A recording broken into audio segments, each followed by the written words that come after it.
বাজারে কিন্তু এখন প্রচুর পরিমাণে পাকা আম পাওয়া যাচ্ছে। আর এই পাকা আমের সিজনে যদি আপনি আমের সন্দেশটি না খেয়ে থাকেন তাহলে কিন্তু ভীষণই মিস করবেন। বিসমিল্লাহির রহমানির রহিম। আসসালামু আলাইকুম।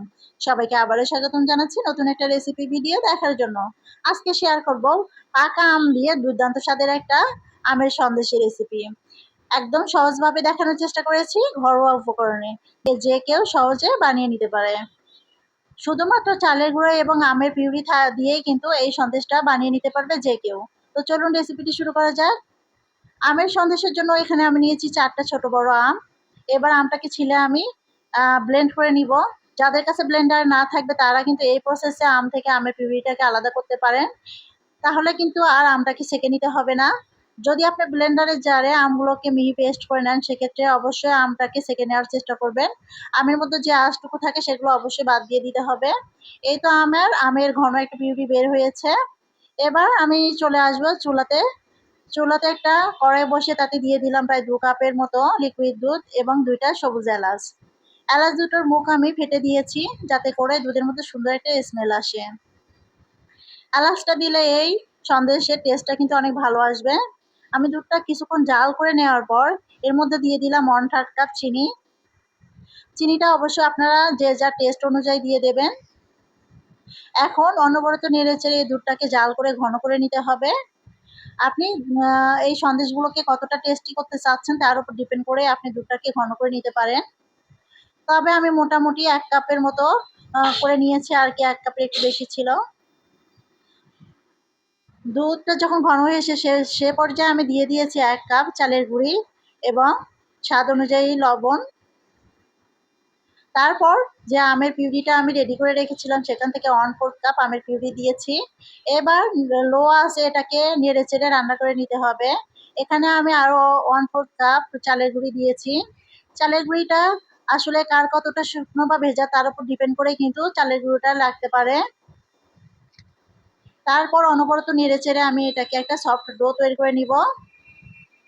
আমি একটা ছড়ানো ডিশের মধ্যে ডোটাকে নিয়ে নিলাম। একটা স্প্যাচুলারের সাহায্যে ডোটাকে একটু মানে মথে নিচ্ছি। তারপর হাতের সাহায্যে আমি এগুলোকে একটু ভালো করে মথে নিয়েছি।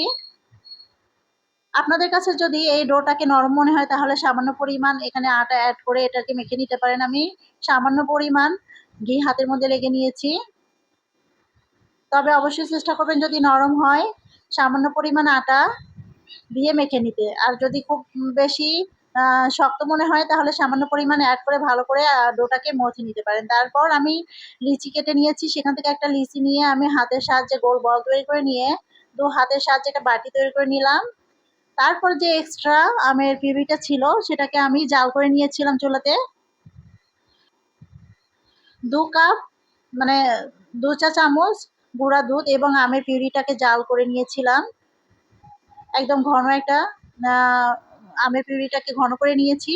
তারপর সে আমের পিউরিটাকে আমি ঠান্ডা হওয়ার পর কিন্তু এই বাটির মধ্যে দিয়ে দিলাম। এবার হাতের সাহায্যে মুখটাকে আমি ভালো করে সিল করে দিয়ে 2 হাতে তালুতে নিয়ে এটাকে গোল বল তৈরি করে নিলাম। তারপর একটু লম্বাটে শেপ দেওয়ার চেষ্টা করলাম।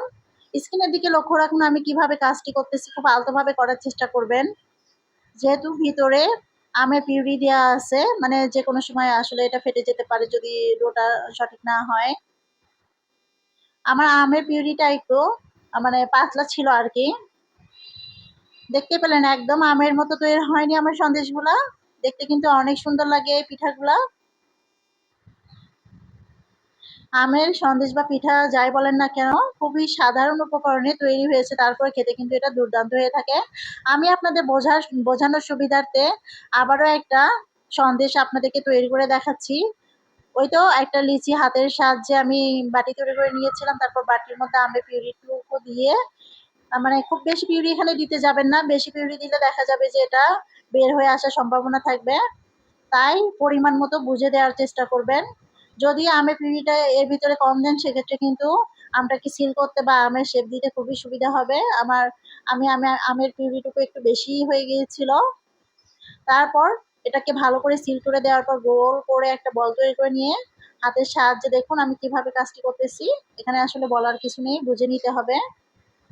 খুব আলতো হাতে কাজটি করে নিতে হবে। তারপর আমের মানে নিচের অংশটুকু আমি হাতের মানে একটা আঙ্গুলের সাহায্যে প্রেস করে আমের শেপ দেওয়ার চেষ্টা করতেছি। এটা আপনারা যে যার পছন্দ অনুযায়ী আমের একটা শেপ দিয়ে নিতে পারেন, কারণ অনেক প্রকার কিন্তু আম আছে, অনেক সাইজের, অনেক ডিজাইনের। আমি আমার পছন্দ মতো একটা শেপ দিয়ে তৈরি করে নিলাম। তবে এই আমগুলো মানে এই পিঠাগুলোকে যদি আপনি ছোট ছোট করে বানান, সেক্ষেত্রে এগুলো দেখতে কিন্তু অনেক কিউট লাগে। তারপরে আমের বোটা বোঝানোর জন্য আমি এখানে একটা লবঙ্গ দিয়ে দিয়েছি মুখে। দেখুন লবঙ্গটা দেওয়ার পরে কিন্তু এটা দেখতে হুবহু আমের মতোই লাগছে। তারপরে এগুলো আমি একটা ফুটো মানে ছিদ্রযুক্ত স্ট্রেনার নিয়েছি, এগুলোকে স্টিম করবো এখন। চুলাতে একটা হাঁড়িতে আমি আগে থেকেই পানি দিয়েছিলাম। যখন পানিগুলো টকবক করে ফুটে উঠেছে, সে পর্যায়ে আমি আমের মানে আমার আম সন্দেশগুলো দিয়ে দিলাম এবং ঢাকনা দিয়ে এটাকে রেখে দিয়েছিলাম 10 মিনিটের মতো। 10 মিনিট পর ফিরে আসলাম। দেখুন আমার আমার আমের সন্দেশ বা পিঠা একদম কিন্তু রেডি হয়ে গিয়েছে। এটা কিন্তু অনেকটা পিঠার মতোই, কিন্তু আম দেওয়ার কারণে এই পিঠাটার টেস্ট অনেক বেশি ভালো আসে। আর এই ভাবে একটা নাস্তা বা পিঠা তৈরি করে নিলে কিন্তু যে কেউ অনেক বেশি খুশি হয়ে যাবে। আর এটা খেতে কিন্তু দুর্দান্ত হয়ে থাকে। সবসময় কিন্তু আমাদের ঘরে কিন্তু গুঁড়া দুধ থাকে না, তাই মাত্র কয়েকটি উপকরণে মানে সহজ কিছু উপকরণ দিয়ে এইভাবে দুর্দান্ত একটা সন্দেশ আপনি তৈরি করে নিতে পারেন। দেখুন কতটা সুন্দর লাগতেছে আমার সন্দেশগুলা। এবার আমি আপনাদেরকে একটু কেটে দেখাচ্ছি, দেখুন ভিতরটা কতটা সুন্দর হয়েছে।